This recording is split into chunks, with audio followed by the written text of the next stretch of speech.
Buenos días a todos. Para mí es un placer, un honor que me puedan considerar para poder dar este tema este día. Un lujo que tengan al doctor Segura como coordinador de este posgrado. Y en este día el doctor me ha asignado el abordaje del evento cerebrovascular isquémico. Bueno, mi nombre es Susana Peña, algunos de ustedes me conocen. Hice mi posgrado en Medicina Interna y Neurología en el Hospital Rosales y Universidad de El Salvador. He hecho algunos cursos formativos en el área de neurofisiología, manejo de eventos cerebrovascular, Doppler transcranial y otros. Y actualmente me desempeño como coordinadora de investigación en el Hospital Rosales y como staff de neurología en el Hospital San Rafael. Realmente es un gusto poder compartir con ustedes. Como les mencionaba, el evento cerebrovascular es el tema del día. Vamos a tener que definir de que este obviamente se origina en una lesión vascular, que ya sea por la interrupción o por la reducción de flujo sanguíneo, genera daño en el parénquima. Es característicamente súbito su inicio clínico y su focalidad, y para hacer un infarto definido debe de cumplir un tiempo mayor de 24 horas. Existen factores de riesgo importantes de definir porque su abordaje también permite el control y evitar incluso un nuevo evento. Es por eso que hay que determinar que existen los modificables en los que hay poco que hacer, pero si uno los identifica a tiempo, puede ir reduciendo la probabilidad de la multiplicación del riesgo al sumarse con otros modificables. Entre los no modificables tenemos la edad, el sexo, la raza, factores genéticos, y en los modificables, que son los adquiridos, la hipertensión a la cabeza, dislipidemias, diabetes mellitus, el estilo de vida como el sedentarismo, alcoholismo, tabaquismo y enfermedades cardíacas como arritmia, fibrilación auricular, valvulopatías, entre otros. Estos factores de riesgo también los podemos definir si se asocian a eventos mayores como la historia de un evento cerebrovascular isquémico, recientes síndromes coronarios agudos, infartos cardíacos, enfermedad arterial periférica sintomática, y aquellos de alto riesgo cuando tenemos pacientes mayores de 65 años, hipercolesterolemia familiar, historia de bypass coronario o intervención percutánea, diabetes mellitus, hipertensión, una tasa de filtración glomerular que ya nos indica que hay falla renal crónica entre 15 y 59 ml minuto, y fumadores actuales. La clasificación, todos sabemos de que se divide básicamente en isquémico y hemorrágico. El más frecuente es el isquémico. En las guías Stroke 2021 nos dan de que el dato de que hay un 88%. En el Hospital San Rafael se realizó hace como 8 años una caracterización, un perfil de pacientes con evento cerebrovascular. Nosotros obtuvimos el 85% de pacientes con ictus isquémicos, que se acerca a la casuística mundial.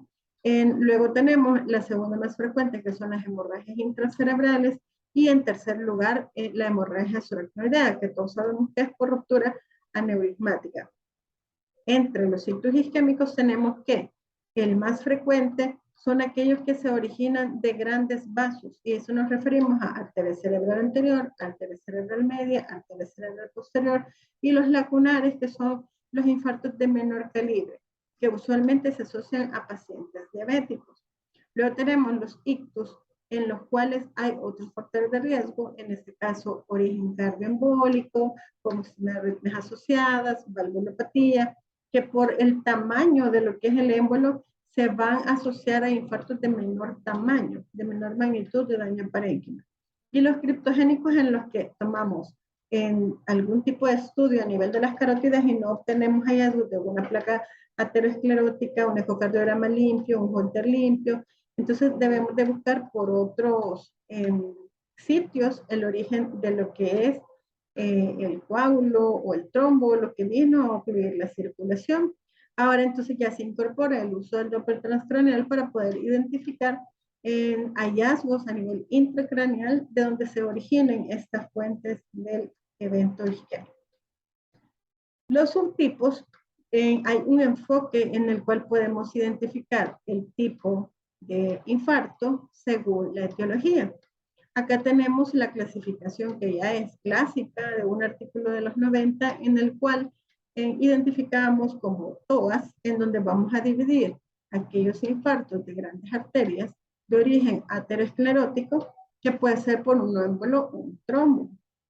Los de origen cardioembólico, en donde se asocia a alto riesgo o mediano riesgo de cardioembolismo a la cabeza de las arritmias, luego las valvulopatías, luego la oclusión de pequeños vasos, que son los que se asocian a infartos lacunares, los ictus, que son de etiología de otra causa, póngale SAF, utilización de anticonceptivos, algún tipo de anormalidad en los factores de coagulación, y aquellos de etiología indeterminada, en donde podemos tener otro tipo de causas, pero no las tradicionales. Este enfoque nos hace identificar lo que es el mecanismo etiológico. Esto nos permite un abordaje diagnóstico en el que, por ejemplo, si tenemos un infarto aterosclerótico o de gran arteria, entonces vamos a mandar un Doppler carotidio para identificar dónde está la placa aterosclerótica. Si tenemos la sospecha de un infarto cardioembólico, entonces nos vamos a la evaluación de lo que es el ritmo cardíaco, monitoreo de Holter, un ecocardiograma para buscar causas a nivel valvular. Entonces, este abordaje nos permite esa identificación para luego establecer el tratamiento adecuado. En el algoritmo diagnóstico, el primer paso, obviamente queremos saber si el déficit neurológico se debe primero a un evento cerebrovascular y luego a qué tipo, si es isquémico o hemorrágico. El estudio que nos da como esa, que nos permite hacer ese abordaje de una forma temprana y oportuna, es el TAC cerebral simple. Hay también protocolos para utilización de resonancia magnética, pero veremos más adelante que eso requiere un poquito más de elementos para su realización. Pero con la neuroimagen definimos, ¿muestra una arisquémica, sí o no? Si muestra una arisquémica, entonces nos vamos al abordaje etiológico buscando en si hay alguna anormalidad en el electrocardiograma, alguna anormalidad en el ecocardiograma, y si es de circulación anterior, entonces evaluamos lo que son en las arterias carótidas para identificar si hay placas ateromatosas que nos estén generando el trombo.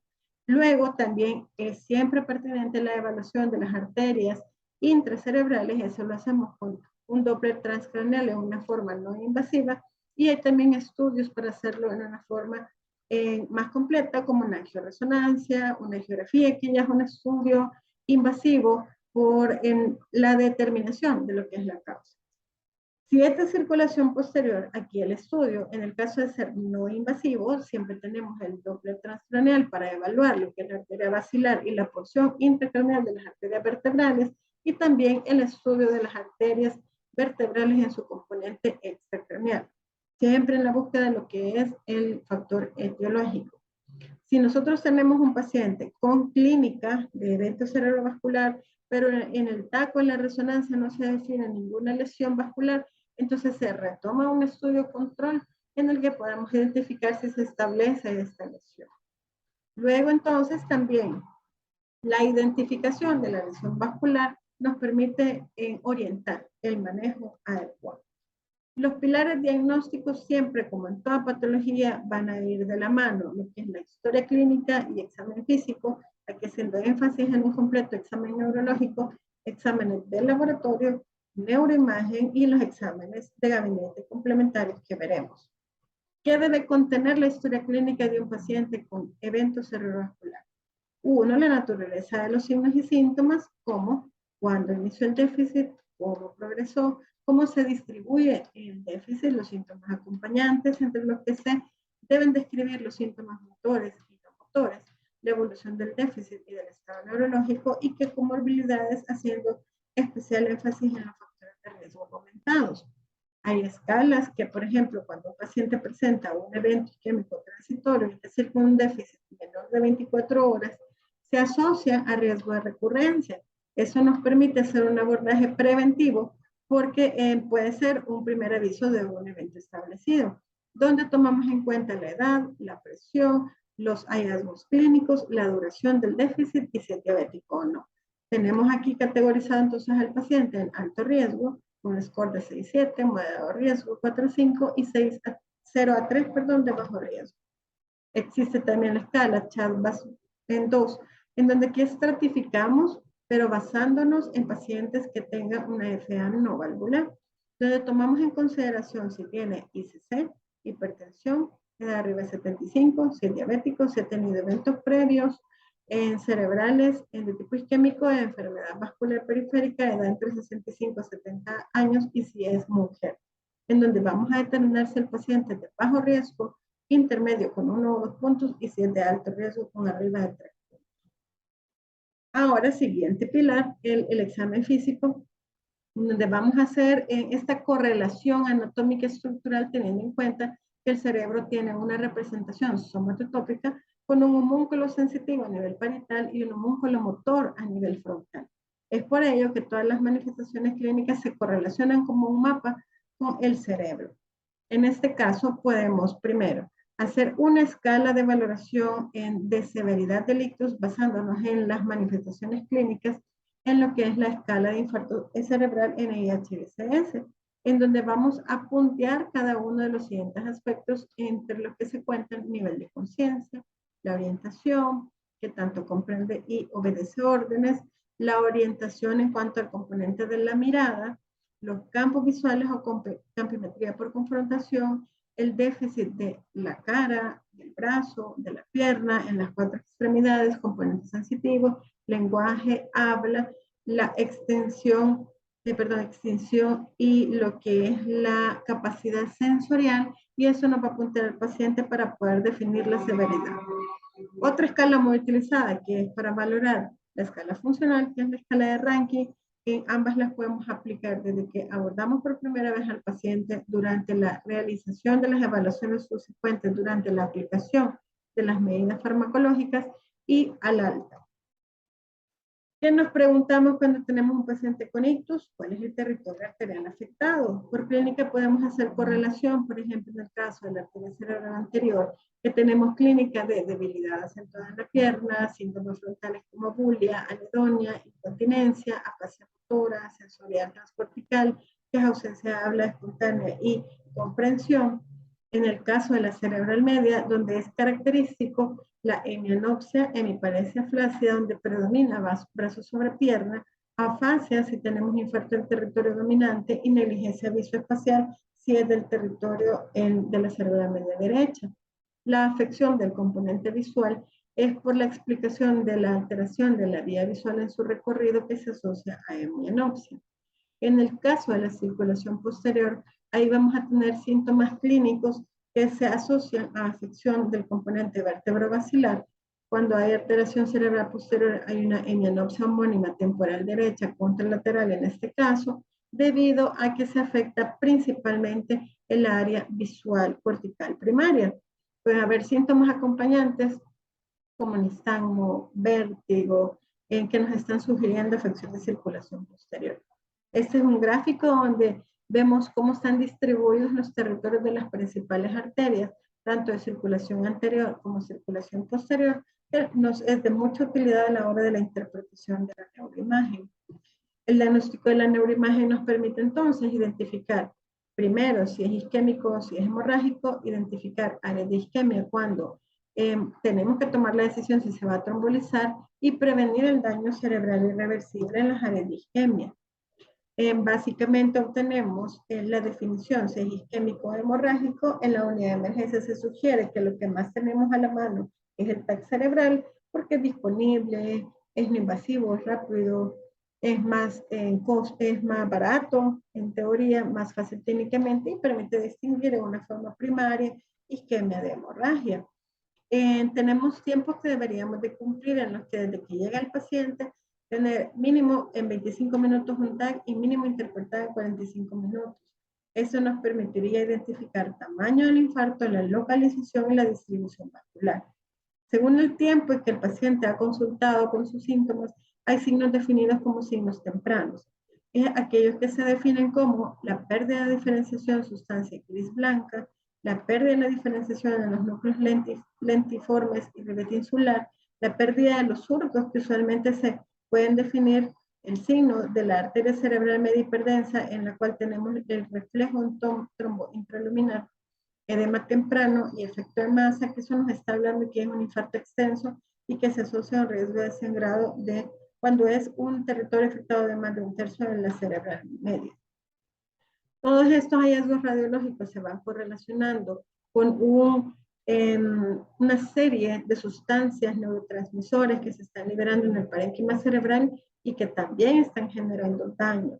El efecto de masa se va acumulando conforme se va incorporando lo que es el edema cerebral. Si hay transformación hemorrágica, genera mucho más edema y eso también puede traducirse en hipertensión endocraniana como una complicación. El infarto, aquí ponemos un ejemplo en cuanto a los tiempos. En la fase aguda, como se observa, luego una fase subaguda en menos de 2 días se va viendo el área en mayor extensión, el área de la hipodensidad, subaguda tardía, que es de menos de 2 semanas, que puede llegar a complicarse, y en la fase crónica, donde ya vemos básicamente las secuelas. Para la interpretación de la imagen también traemos a cuenta lo que es el puntaje ASPECT, donde utilizamos 2 cortes. Uno a nivel de los ganglios basales y un corte 2 centímetros arriba para dividir los territorios vasculares en 10 regiones. Tenemos la M1, M2, M3 que medimos a nivel de en los cortes de donde se ven los ganglios basales, M4, M5, M6 en el corte 2 centímetros arriba, M7, los núcleos lenticulares, como le mencionaba, la cabeza del caudado, la cápsula interna y el ribete insular.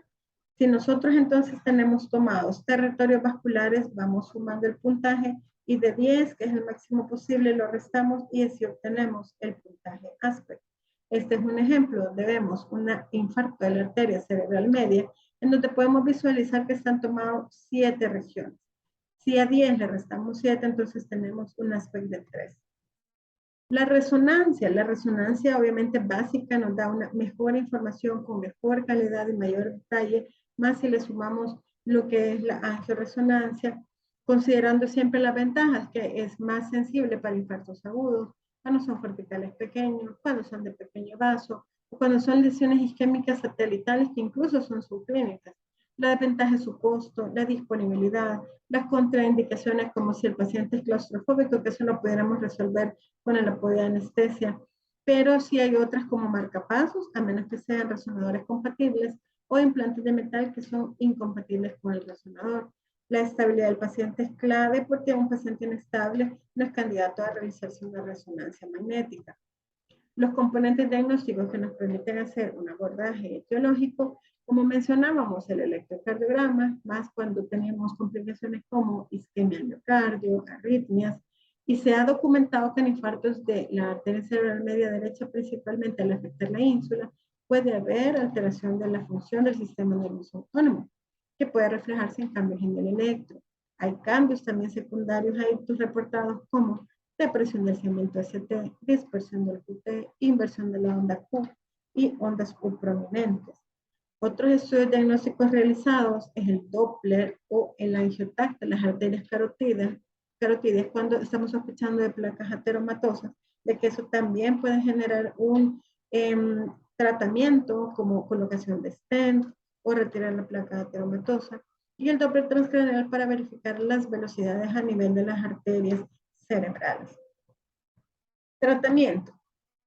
Básicamente para poder recanalizar hay la trombólisis endovenosa, pero que requiere ciertos criterios. Tenemos criterios de inclusión como que esté definido el diagnóstico de isquemia, que el inicio sea menos de 3 horas inicialmente y en otras consideraciones podemos extender hasta 4.5 horas el tiempo.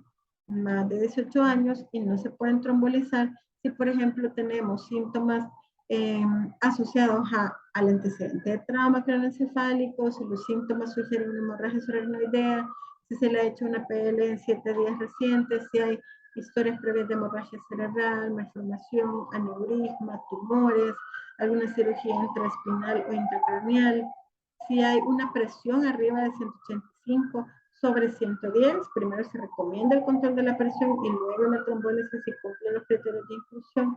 Un sangrado interactivo también nos lo contraindica, plaquetas abajo de 100.000, la utilización reciente de heparina en unas 48 horas y ha utilizado anticoagulantes que tengan un INR actual más de 1.7, uso de otros tromboinhibidores, si tiene una glucosa abajo de 50 o si en la tomografía vemos que hay la extensión de más del territorio, en el caso de la arteria más grande, cerebral media, más de 1/3, de su compromiso.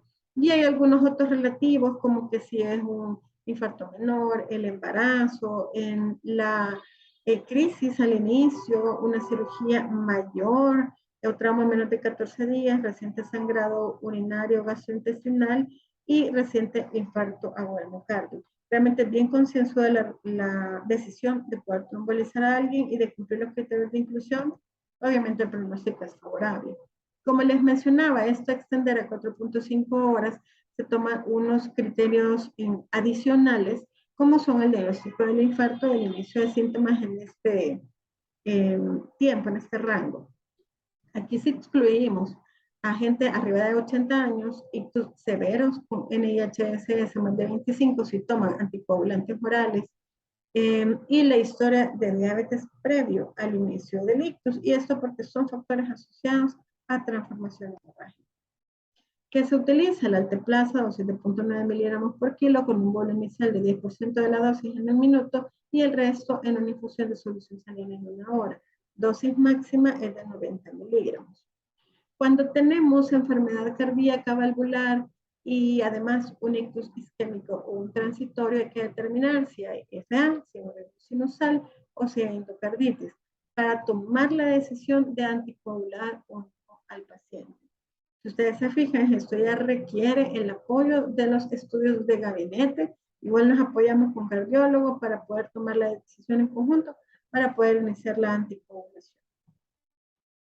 En el caso de ictus o TIAs no cardioembólicos, aquí verificamos si hay un infarto isquémico o si es transitorio y el grado del riesgo, además de la severidad del infarto, para considerar si podemos utilizar únicamente doble terapia antiplaquetaria para poder hacer una prevención. Recuerden que en Medevac tenemos establecido un infarto, lo único que nos corresponde es hacer prevención secundaria. Ingresamos al paciente, uno, para poder estabilizarlo, en realizar lo que es la estabilización de la vía aérea, respiración, circulación, evaluar si hay progresión en la condición neurológica, identificar oportunamente complicaciones para iniciar su tratamiento médico quirúrgico de ser necesario, en reducir las complicaciones agudas, identificar factores de riesgo, comorbilidades. En oxígeno solo lo aplicamos si tiene una saturación abajo del 94%. Se conservan aspectos como la temperatura, la glicemia, la eubolemia. De repente, si no los identificamos a tiempo, podemos tener peores pronósticos funcionales o extensión de las áreas de isquemia, las áreas de penumbra, que son las rescatables. También empezamos el tratamiento preventivo e iniciamos de una forma temprana la rehabilitación. El manejo de la presión arterial es clave, ya que sabemos que la hipertensión de repente sí es espontánea durante el infarto, pero hay un comportamiento en el cual vemos que al inicio puede dispararse, luego vamos viendo una meseta y podemos tener complicaciones asociadas como encefalopatía, complicaciones cardíacas, insuficiencia renal. Por lo que el manejo de la presión arterial es clave. Se ha documentado que los rangos que nosotros deberíamos de mantener en el ictus agudo es una sistólica entre 121 y 200 y una diastólica en 81 y 110. Rangos tan altos se permiten porque debemos de mantener una presión de perfusión cerebral y esa está directamente relacionada a la presión arterial media. ¿En qué condiciones sí deberíamos de bajar? En rápidamente la presión, cuando tenemos asociado infarto cardíaco, disección aórtica, falla cardíaca. Ahí sí se recomienda disminuir 15% de la presión arterial en las primeras 24 horas. Y cuando tenemos menos de 220, menos de 120. ¿Qué deberíamos de utilizar? Idealmente la betalol, nicardipina, porque son los medicamentos que se han identificado que con mayor seguridad controlan la presión arterial hasta rangos deseables. Así que esos son los medicamentos indicados. En cuanto a la glicemia, se debe medir la glucosa y determinar si hay ya sea hipoglicemia, que obviamente puede ser en un paciente diabético que ocupa hipoglicemiantes, por lo que debe corregirse inmediatamente, o el contrario, que es la hiperglicemia, que es común en el 40 o más por ciento de pacientes, y sobre todo si son diabéticos, por lo que debemos de alcanzar unos rangos deseables entre 140 y 180. Se puede llegar incluso a utilizar insulina de ser necesario. Los antiagregantes plaquetarios como aspirina con una dosis inicial de carga de 300 miligramos y luego de 100 miligramos cada día.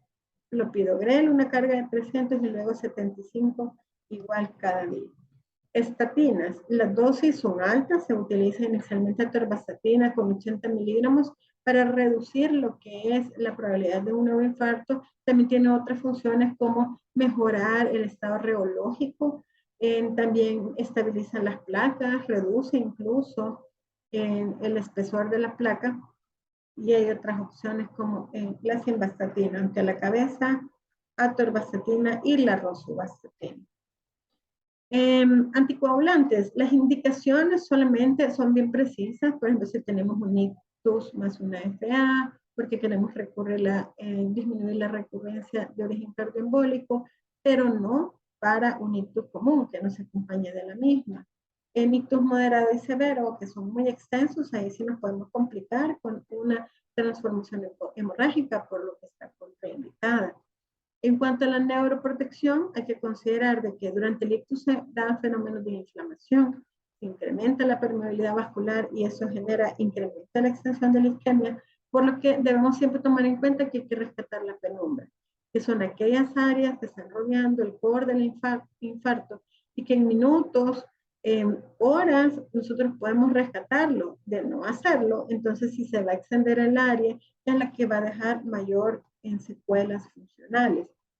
¿Qué sucede? Incremento de la viscosidad, incremento del hematócrito, eso hace que se reduzca la perfusión, se aumenta la extensión del infarto, se eleva la mortalidad, por lo que ahí podemos aplicar medidas como la hemodilución con líquidos endovenosos isotónicos, detectar la hipotensión, porque eso también nos está reduciendo el flujo sanguíneo cerebral, por lo que hay que mantener una hipovolemia, una presión arterial que nos condicione una adecuada presión de perfusión cerebral, por lo que de ser necesario, si tenemos un paciente hipotenso o con criterios de shock, tratarlo incluso con vasopresores. Y en la neuroprotección, que son las terapias aplicadas para salvar o retrasar el infarto en tejido isquémico que aún está viable o en área de penumbra, podemos utilizar agentes farmacológicos que están descritos, ¿verdad? La mayoría tienen muy buenos resultados a nivel preclínico, pero cuando ya se hacen estudios de mayor calibre, revisiones sistemáticas o metaanálisis, ya los impactos ya no son tan estadísticamente significativos, aunque clínicamente relevantes. Acá el principal objetivo es limitar los efectos celulares de la isquemia aguda o reperfusión. ¿Dónde van a actuar? Actuando a nivel de reducción de la inflamación y su daño, actuando a nivel de lo que es el aumento de calcio intracelular, que todos sabemos que también se asocia a la liberación de neurotransmisores excitatorios como el glutamato o la inhibición de la liberación de radicales libres. Ahí también actúan las estatinas. Recordemos que las estatinas las tenemos que mantener en dosis altas, no solo porque tengamos un perfil alto de colesterol triglicéridos independientes, más que todo por los efectos mencionados. Pero en cuanto a cuánto tenemos de tener de LDL, debemos tener menos de 100, y si es factores de riesgo muy alto, menos de 70. Pero también tiene otros efectos como ser antitrombótico, mejorar la disfunción endotelial, antiinflamatorio y inmunomodulador. ¿Qué complicaciones agudas hay que estar pendiente en un paciente con infarto? Que se genere edema cerebral, más común en aquellos infartos extensos.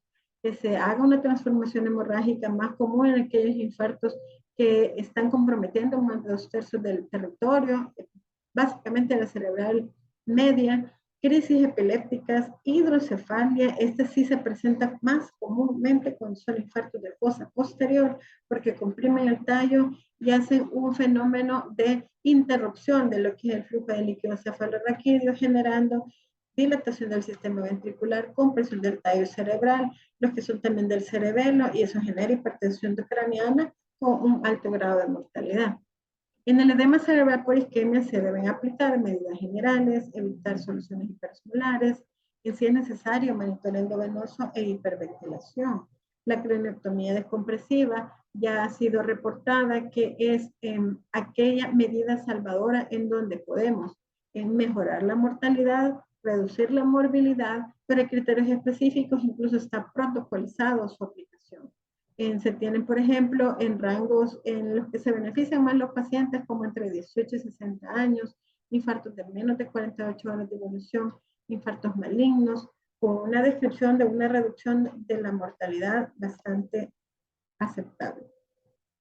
La transformación hemorrágica, factores de riesgo cuando son infartos extensos, más comunidad de ancianos, aquellos que son de origen cardioembólico, y cuando tenemos un paciente en el cual hay transformación hemorrágica, vamos a denotar que hay un deterioro neurológico, una cefalea súbita, hipertensión súbita, taquicardia, vómito, que nos esté como sugiriendo una hipertensión endocraniana. ¿Por qué? Porque se le suma al área de la isquemia, al área de ese edema que acompaña la hemorragia cerebral. Depende del tamaño, la cercanía a la corteza, las condiciones generales del paciente, la consideración de la evacuación quirúrgica. Las crisis convulsivas se ha documentado que pueden ocurrir en menos del 10%, pero sí puede documentarse. Se aumenta la frecuencia más que todo cuando hay un ictus isquémico que se transformó en hemorrágico. Se tratan las crisis epilépticas recurrentes con antiepilépticos. Es decir, solo administramos antiepilépticos si se presentan clínicamente, no como una forma preventiva, por lo que no se recomienda su uso profiláctico. La hidrocefalia que les comentaba, que es secundaria usualmente a aquellos que son de fosa posterior, que incluye cerebelo, puente o otra región del tallo cerebral, y de acompañarse de lo que es dilatación del sistema ventricular, si está indicado el drenaje ventricular con el apoyo de los colegas de neurocirugía. Ahora, tenemos la identificación de placas ateromatosas importantes en las cuales debemos de tomar decisión para evitar recurrencia. Tenemos la endarterectomía y la terapia de recanalización endovascular. ¿En dónde manejar estos pacientes? Se recomienda, con un nivel de evidencia 1A, el uso de cuidados especializados en unidades de ictus, en donde tenemos todo el componente multidisciplinario, incluyendo la rehabilitación, se refleja en menores índices de mortalidad y mejor evolución de los pacientes. Bueno, ha sido un gusto. Realmente igual vamos a compartir información, la actualización de las guías para que las tengan a la mano. También el doctor Segura me decía que les compartiera como consejos para su posgrado. Realmente han dado un gran paso en tomar este posgrado en emergencias médicas. Es súper importante, es un abordaje bastante integral el que hacen los médicos de esta especialidad. Y recuerden que cada área tiene como mucho más elementos en los que pueden seguir avanzando en su especialización. De repente el área cerebrovascular es una, el área cardíaca es otra. Hay muchas oportunidades a nivel internacional para ir a hacer o seguir lo que es la especialización del posgrado, por lo que los invito desde ahorita empezar a buscar esas oportunidades para cuando terminen sus 3 años, ustedes pueden darle continuidad a seguir formándose. Bueno, estamos a la orden ahí y de verdad para mí un gusto poder compartir con ustedes esta plática. Saludos y suerte en todo.